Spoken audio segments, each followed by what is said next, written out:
अस्सलाम वालेकुम second class. तो आज हम स्टार्ट करेंगे 1.2 1.1। हमारी पूरी एक्सरसाइज अपलोड हो चुकी है। तो 1.2 का जो पहला सवाल है उसमें कह रहे हैं कि represent the following rational numbers on number line, कि ये जो रैशनल नंबर दिए गए हैं इनको हमने एक नंबर लाइन पर जाहिर करना है।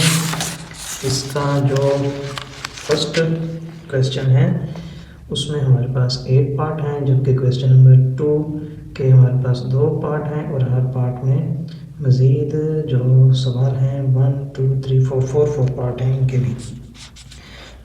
चलें देखते हैं हम क्वेश्चन नंबर 2 का 1.2 का फर्स्ट जो क्वेश्चन है उसका फर्स्ट पार्ट। ये अक्सर बच्चों को बहुत मुश्किल लगता है कि नंबर लाइन पर इनको ज़ाहिर करना। देखें, एक तो इसमें कहा गया है रैशनल नंबर। रैशनल नंबर को हम उर्दू में नातिक आदाद कहते हैं। वो ऐसे नंबर होते हैं जिनको हम फ्रैक्शन की सूरत में यानी बटा की सूरत में लिख सकते हैं, जैसे कि हमारे पास यहाँ पर है 1/3। तो इसको हमने P/Q फॉर्म में लिखा हुआ है, यानी इस तरह बटा में P/Q फॉर्म में, और Q हमारे पास नॉट इज़ इक्वल टू 0 होना चाहिए। तो ये नॉट इज़ इक्वल टू 0 है यानी 3 है, तो ये एक फ्रैक्शन में है। फ्रैक्शन को उर्दू में कसर कहते हैं, यानी बटा की सूरत में लिखना है इनको। तो अब हमने इनको ज़ाहिर करना है नंबर लाइन पर। तो हमने एक ऐसी नंबर लाइन लगा लेनी है जो पॉजिटिव की तरफ हो। ये देखें, ये हमने पॉजिटिव की तरफ एक नंबर लाइन लगा ली। अब देखें, ये जो ऊपर 1 है ये ज़ाहिर करता है कि हिस्से का नंबर कौन सा है। हम पहले इस ऊपर वाली रकम को इग्नोर कर देंगे, नीचे जो 3 लिखा हुआ है उस पर हम पहले बात कर लेते हैं।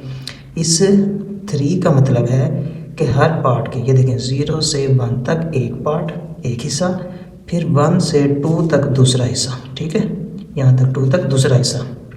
ये मैंने समझाने के लिए लगाया।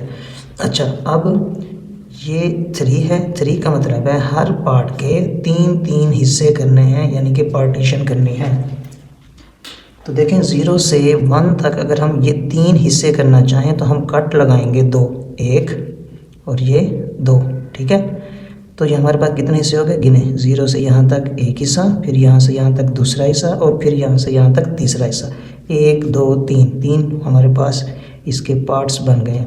अब ये जाहिर कर रहा है 1 जाहिर कर रहा है कि पहला हिस्सा, 3 हिस्सों का पहला हिस्सा। तो ये 3 हिस्से हैं, इनका पहला हिस्सा ये है, ये देखें 1/3 यहाँ आएगा। तो हमने इसको नंबर लाइन पर इस तरह जाहिर करना है। अब देखें, ये है 2/3 दूसरा हिस्सा, ये है 3/3 यानी 3/3। 3 1 3, तो 1 आया, इधर भी 1 है नीचे। ये इसको चेक करने का तरीका होता है कि अगर हमने सही नंबर लगाए हैं तो यहाँ पर नीचे वही रकम आनी चाहिए जब इनको हम डिवाइड करेंगे। तो इसका हमारे पास जो इसकी प्लेस है वो ये है, पॉजिटिव लगाएं या ना लगाएं, इस तरफ पॉजिटिव वाले नंबर ही होते हैं। अब हम देख लेते हैं इसका दूसरा पार्ट, वो है 3/7, ठीक है, 3/7। तो मैंने कहा कि जो नीचे हमारे पास रकम दी गई होती है, यहाँ पर 7 है, हमने हर पार्ट के उतने हिस्से करने हैं। यहाँ पर क्या है 7, तो हम यहाँ पर 6 कट लगाएं, क्योंकि एक कट ये पहले से मौजूद है, ये वाला। अब 6 मज़ीद हम कट लगाएंगे, 1 2 3 4 5 6।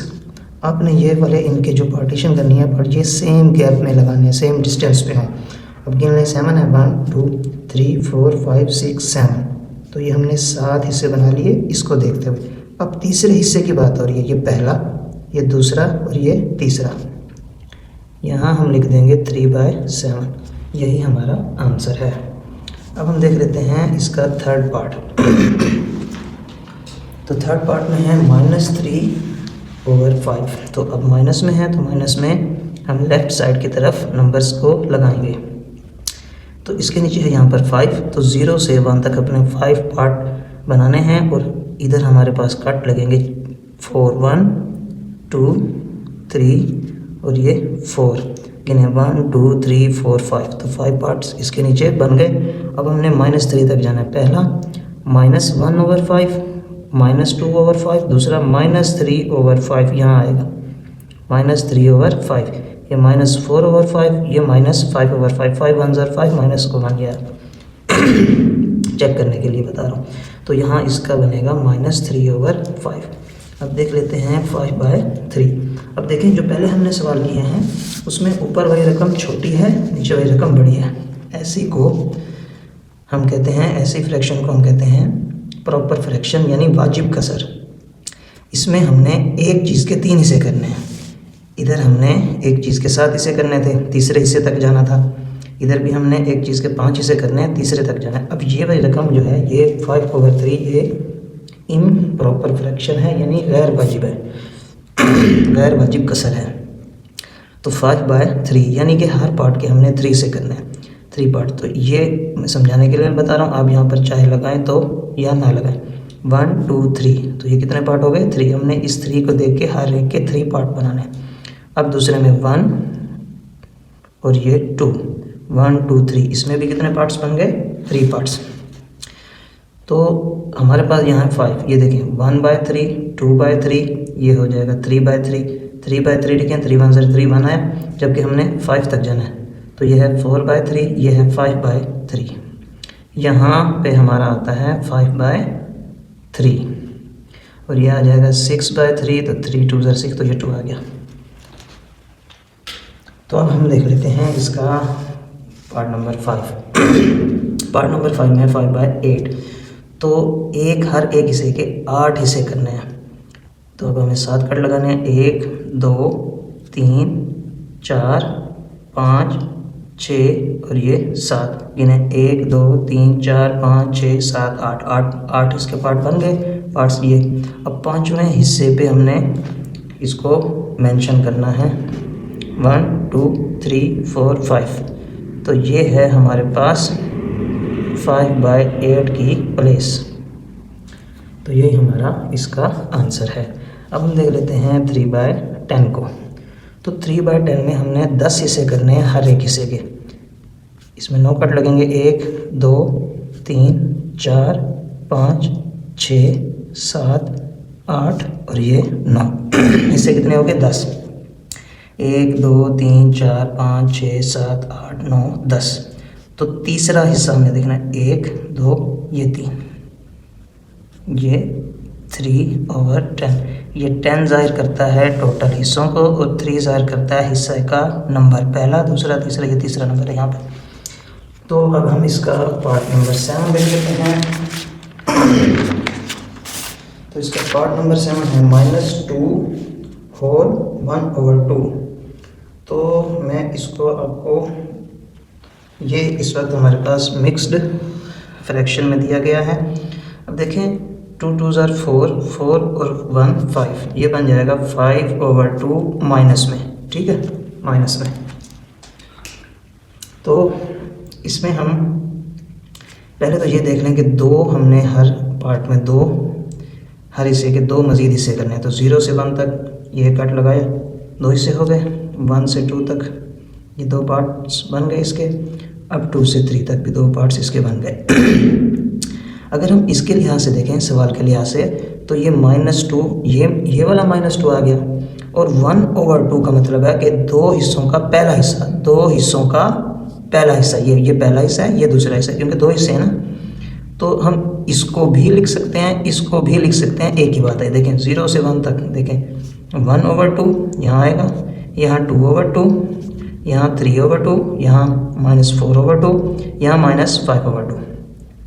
अगर हम इसको होल नंबर के लिहाज से लिखना चाहें तो भी यही प्लेस इसकी बनती है, और फ्रैक्शन की सूरत में इम्प्रॉपर फ्रैक्शन में कन्वर्ट करके फिर लिखना चाहें तो भी यही प्लेस बनती है। तो मैं, चूँकि यहाँ पे सवाल यही दिया गया, तो मैं इसको इसी सवाल के फॉर्म में लिख रहा हूँ, -2 होल 1/2, ठीक है। तो यही इसकी प्लेस बनती है। उसके बाद है हमारे पास -2 होल 3/4। उर्दू में हम इसको पढ़ते हैं -2 से ही 3/4। तो देखें यहाँ पर क्या है, 4। तो हमने हर पार्ट के कितने बनाने हैं? 4। 1 2 3, 1 2 3 4। तो ये माइनस में है, इस तरफ जाएगा। फिर 1 2 3, 1 2 3 4 हिस्से बन गए इसके पार्ट्स। फिर 1 2 3, 1 2 3 4। देखें 4 यहाँ पे आ रहा -2, ये -2 और -2 का तीसरा हिस्सा 4, तो हिस्से हर एक में आने हैं ना। अब इसके 4 हिस्से हो गए, 1 2 3 4, ये 3 बता रहा है, पहला दूसरा ये तीसरा। अब अगर इसको हमने होल ख़त्म करके करना हो तो फिर 4 2 8 + 3 11, तो ये बन जाएगा 11/4 माइनस का। ठीक है, इस तरफ माइनस के होते हैं, तो ये 1/4 इसका पहला हिस्सा, -2/4 3/4 5/4 4/4 6/4 7/4 8/4 9/4 10/4 एंड 11/4। तब भी इसकी यही प्लेस बनती है अगर हम इसको होल को ख़त्म करके इम्प्रॉपर फ्रैक्शन यानी गैर वाजिब कसर में लिखें, और अगर इसी सूरत में लिखें तो भी ये -2, ये 3 का मतलब तीसरा हिस्सा, 4 का मतलब हर एक पार्ट में 4 हिस्से। तो मैं इसको इसी ही फॉर्म में लिख रहा हूँ, -2 3/4 ये प्लेस है। यहाँ पर आ जाएगा माइनस, ये 11/4 था ना, तो वो आ जाएगा -12/4, तो 4 3 12 -3, तो ये देखिए -3 आ रहा है। नेक्स्ट तो हमारा ये सवाल ये बिल्कुल राइट प्लेस पर है। अब इसका जो दूसरा पार्ट है वो है कन्वर्ट। यहाँ पर सवाल दिया है 1/2/3 यानी 1/2/3, इसको हमने इम्प्रॉपर फ्रैक्शन में लिखना है। सॉल्व लिखे, इसी सवाल को दोबारा लिखा। अब अगर हम इसको इम्प्रॉपर फ्रैक्शन में कन्वर्ट करते हैं तो ये जो बटा के नीचे है इसको इससे मल्टीप्लाई करेंगे और इसको ऐड कर देंगे। 3 1 3 + 2 5/3, इसको हम इम्प्रॉपर फ्रैक्शन में इस तरह लिख देंगे 5/3, यही हमारा आंसर है। अब इसका जो दूसरा पार्ट है वो है 3/4/5 सॉल्व, तो सवाल हम दोबारा लिखेंगे सॉल्व के बाद। इम्प्रॉपर फ्रैक्शन में 5 3 15 + 4, तो ये हो जाएगा 19/5। 5 3 15 + 4 19/5, ऐसे ये over 5। अब इसका जो नेक्स्ट पार्ट है वो है 11 2 होल 5/11, 11 2 ये आ जाएगा 22 + 5, तो ये बन जाएगा 7, और ये बन गया 27/11। अब इसका हम नेक्स्ट अगर हम पार्ट देखें तो वो है 8 होल 3/7, 8 होल 3/7 इम्प्रॉपर फ्रैक्शन में 7 8 56 + 3 56 + 3, ये बन जाएगा 9, ये है 59/7। ये इम्प्रॉपर फ्रैक्शंस आ रही हैं सब, क्योंकि ऊपर रकम बड़ी है नीचे रकम छोटी है। जब ऊपर रकम छोटी और नीचे बड़ी हो तो फिर प्रॉपर फ्रैक्शन यानी वाजिब कसर होती है। अब इसका जो दूसरा पार्ट है वो है 18/7, इसको हमने मिक्स्ड फ्रैक्शन में लेके आना, यानी ये 18/7 है, 18 को अंदर रख के 7 पर डिवाइड करना है। 7 2 14, 7 को 3 से मल्टीप्लाई करते हैं तो 21 आता है, 21 बड़ा 18 से, तो हम 14 तक इसका टेबल पढ़ेंगे। 8 में से 4 गए, बाकी बचे 4। 2 होल 4/7, ये 2 होल 4/7, 2 4 7, इस तरह इसको हमने मिक्स्ड फ्रैक्शन में आंसर देना है। इसका जो वेरी नेक्स्ट पार्ट है वो है 63/14, तो 63 को हम अंदर रखेंगे, 14 पर डिवाइड करेंगे। 14 को अगर हम 3 से मल्टीप्लाई करते हैं, 3 4 12, 3 1 3 + 1 4 42, 4 से करके देखते हैं, 4 4 16, 4 1 4 + 1 5, तो ये 56, ये भी करीब 3 है। 5 से करके देख लेते हैं, 4 5 20 + 2, 5 1 5, ये 2 ऐड करेंगे, कैरी जो था 5 1 5 और 5 1 5 2 7, ये 70, ये बड़ा आता है, तो ये 4 से हमने इसे किया तो ये आता है 56, कैरी लिया 13 में से किया 7, 4 होल 7/14, पहले ये लिखते हैं, फिर जो बाकी बचता है ये, जिस पर डिवाइड कर देते हैं लास्ट में, कोशेंट रिमाइंडर एंड डिवाइजर।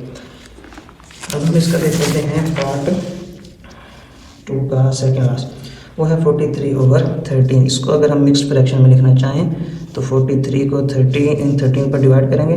13 को 3 से मल्टीप्लाई करते हैं तो 39 आता है, कैरी लेंगे 13 में से 9, बाकी बचता है हमारे पास यहाँ पर 4, तो 3 4/13। अब 115/9, 115/9 तो 11, क्योंकि 1 तो 9 से छोटा है तो 1 एक और को साथ मिला लेंगे तो 11, 9 1 9, 11 में से 9 माइनस करेंगे 2, इधर 5, 9 2 18, क्योंकि 9 3 27 हो जाएगा, तो यहाँ पर हम लिख देते हैं 18। अब हम इसको माइनस कर लेते हैं, इधर से कैरी देंगे 15 में से 8 माइनस करेंगे तो 7, इधर 1 में से 1 गया 0, तो 12 7 and 9, 12 7 and 9, ये हमारा आंसर है फाइनल।